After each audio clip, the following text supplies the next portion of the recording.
Hi, everyone. Welcome to Mini Scroll, the daily internet culture podcast bringing you the biggest stories from social media, the creator economy, and the digital space every Monday through Thursday. I'm your host, Lauren Meisner, the founder of the youth digital media brand Centennial World.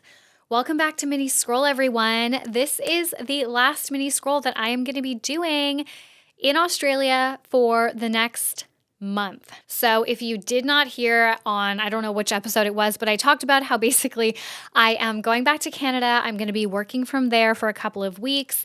I think it's like 3 weeks total. I usually do this in Canadian summer once a year. So I'll go back in like July or August and just visit my parents and work from their house. And yeah, I'm really excited. So I'm leaving on Monday. So there will be no mini scroll Monday, Tuesday, but I will be back with 2 mini scrolls at the end of the week and the deep dive, of course. And also happy August. What the hell? I cannot believe it's August. So yes, I will have like a regular schedule going on from the middle of next week for the rest of the month. And then on August, I think it's August 30th, I leave, or maybe the 29th. Canada time. I go to Europe for 2 weeks for one of my best friend's weddings, and we're going to do like a full 2-week trip. I'm really excited, and I'm going to take that time off. So please don't miss me too much. I'm joking. Okay, let's get into the stories. I have 3 stories for you guys, and a couple of these stories are going to be like, we get it. But that's kind of the thing with mini scroll is, instead of like viral news, which is what we used to do, where it would be like, we've had a whole week of updates on like one particular developing story, and therefore you get all the updates at once. Mini scroll, when things are updating like every single day, things are changing with certain stories, you're just getting the updates as they come, basically live. So here we go. The first story, I'm going to talk about how people are thinking that Simone Biles shaded MyKayla Skinner after the Olympics win. I also think that's how you say it. I don't know if it's MyKayla. I don't want to call her MyKayla. It looks like MyKayla to me, but I'm going to call her MyKayla just in case. Okay, so this is a little Olympics tea for you guys because I feel like I could not go these next couple of weeks and not at least touch on the Olympics and gymnastics. I mean, Simone Biles is like the most famous, so it makes sense to cover her. But also, gymnastics, for me at least, women's gymnastics, women's gymnastics, the most interesting. So in early July, former USA team gymnast MyKayla Skinner posted a video shading the work ethic of gymnastics today, saying that, quote, talent and the depth just isn't what it used to be. And apart from Simone Biles, quote, a lot of girls don't work as hard and just don't have the work ethic. MyKayla also said that the creation of Safe Sport, which is an organization that helps prevent abuse in sport, is part of why gymnasts today aren't working hard. She said coaches, quote, have to be really careful about what they say, which in some ways is really good, but at the same time, to get where you need to be in gymnastics, you have to be a little aggressive and a little intense. So this was obviously met with a lot of backlash.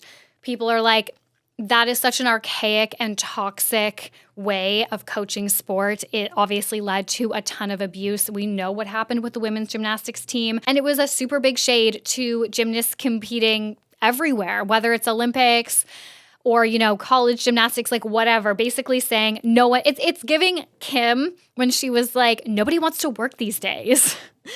So yeah, there was a lot of backlash, like I said. And Simone Biles at the time posted on Threads that, quote, not everyone needs a mic and a platform. So amid the backlash, MyKayla apologized and said her comments were misunderstood.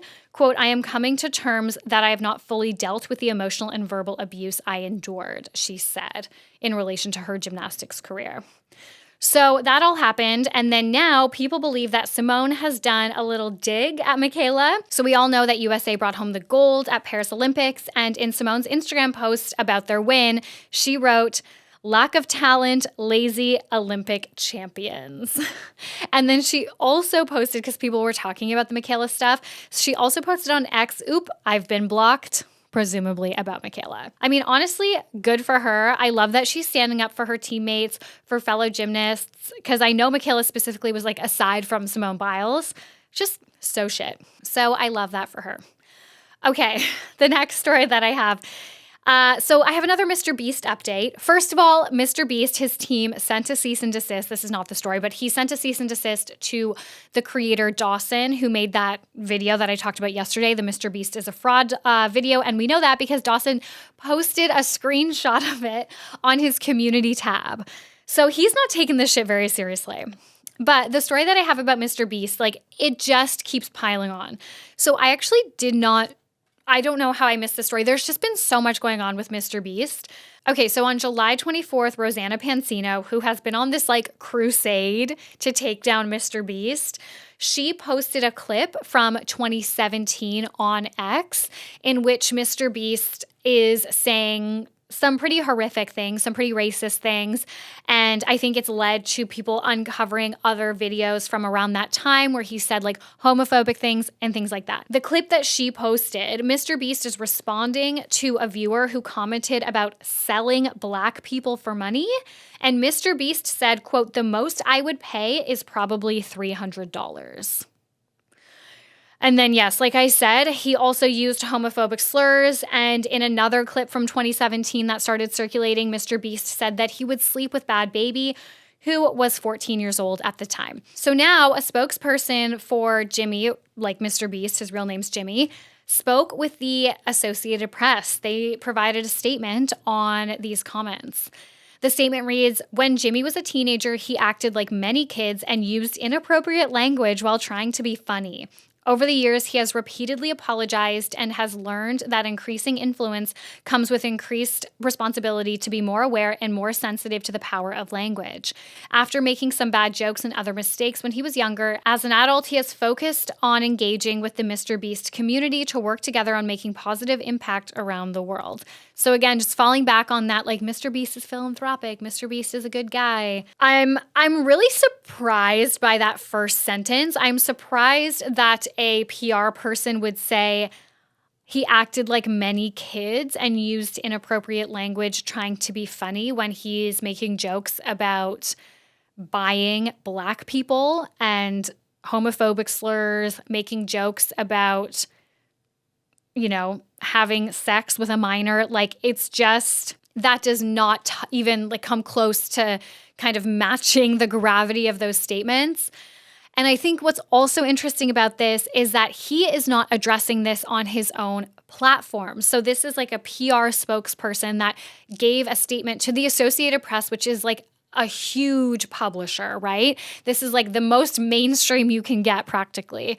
So it's interesting that he is taking like a very PR heavy kind of like traditional celebrity route with this statement, as opposed to making a video addressing his audience directly. And I think that's kind of how influencers and YouTubers and stuff are able to bounce back, is when they make these mistakes, you know, it kind of comes to a head. And then if they are able to make a proper apology and speak directly to their audience and show their audience that they've changed off of the back of that apology, like, that's going to do way more for them than just ignoring it online and giving some PR statement to the press. All right, and the next update I have for you guys, I have a little update on the Cody Ko situation, because he has seemingly been removed from the TMG podcast.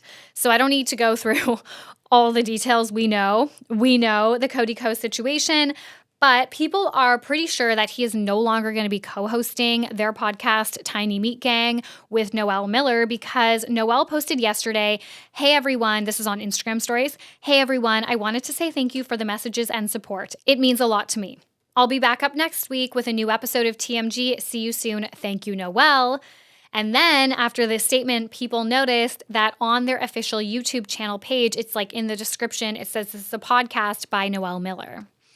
Cody's name is no longer in it. So we knew he was going to be taking a step back from TMG, but I don't know if we knew what was going to happen with the direction of his podcast. TMG Studios, which is their network basically. So seems like he's still like heavily involved in terms of like owning it and stuff, but he's not going to be like public facing. I don't know. So this is really interesting. I guess we'll see. I am sure that people will be just like attached to their screens when Noel drops the first episode, because he's going to have to address it. I'm sure he's going to address it and let his viewers know what the plan is moving forward, how things have been. I can't imagine being in a partnership like this, kind of you having to deal with a lot of the fallout because of something that your business partner did and refuses to address. Like, I imagine that's causing a lot of friction between them, and it would be very difficult for Noelle. So I will keep you guys posted on that, I'm sure, as well.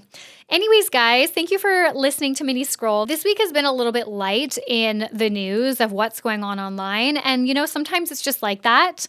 But hopefully I will be back next week after many days of, stuff going on. And I will have lots to report for you guys.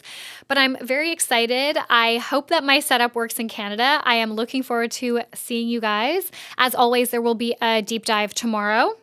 And then I will talk to you guys next week from my parents' house in Canada. All right, bye.